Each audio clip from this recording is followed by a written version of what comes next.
windows now or the right system now, how long is that paying you back? And there's an equation there. A lot of people that come through our doors are a tenant in an office building and they don't pay their own energy bill, or they don't realize how much water they use because they don't pay for it in a direct way than a homeowner does. So they look at it and say, well, why do I want to do things? Why do I want to put in some expensive lights that even when the sun goes down, I don't pay my electric bill, which is the reality for most office tenants. Some do, but most do not.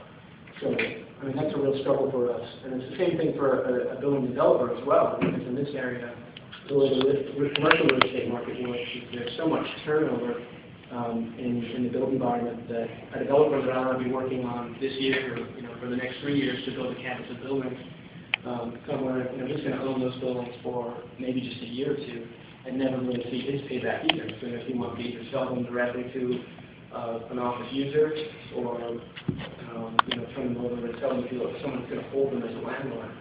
So it's hard to get that developer to understand really what the payback, or to really acknowledge that there's a payback, because for him, there's not a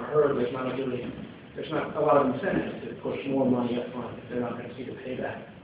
So that's kind of what our practice too is, to develop what we call our green best practices, where we kind of put together a list of things that we're going to do, and basically we tell you this is what we're going to do no matter what you do.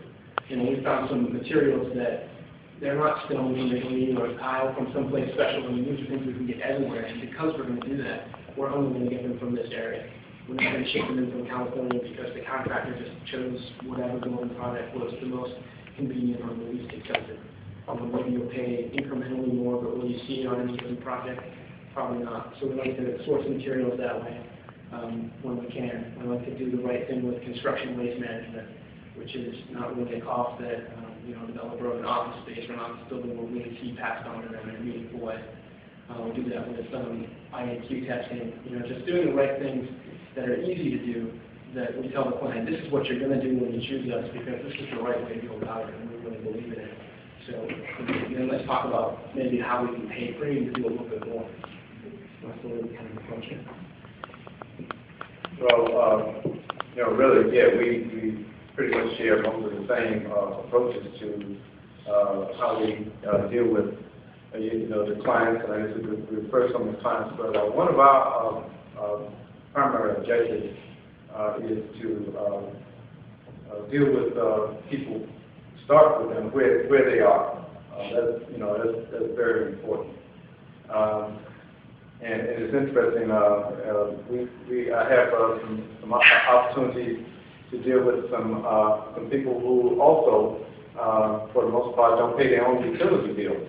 They live in housing projects, and the city pays their utility bills. And even though we're an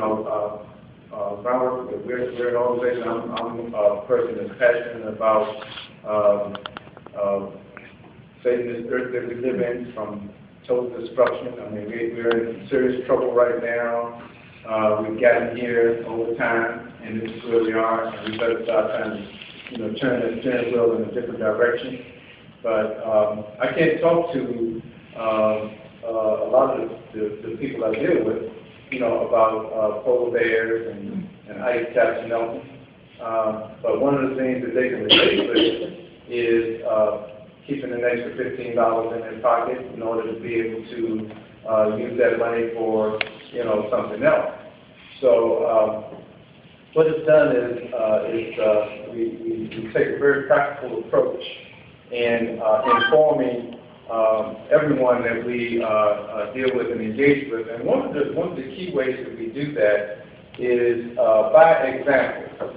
And our office is located in a building that we have been retrofitting. It's a 1926 built residence that we have retrofitted into our office. It's a business incubator.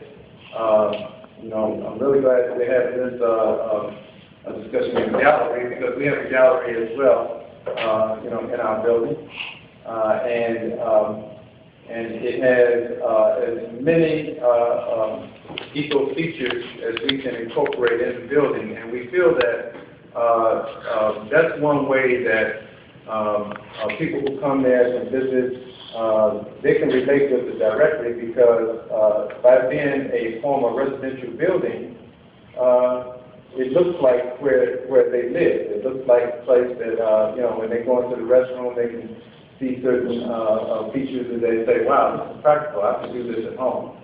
And then we engage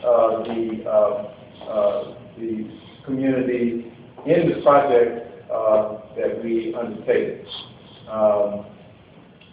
We are maintaining a litter capturing device in a stream that feeds the Anacostia River that is the first one ever installed in North America. And we're in the process of getting ready to install 2 more because it's such a successful thing. And reducing litter and waste is something we have to do, on a large scale. So our approach is engaging the communities and the people that we work with directly in the activities and projects that we work on. And through that, we see real transformation in the understanding of why it's important for us to do the work that we do. Nope, okay.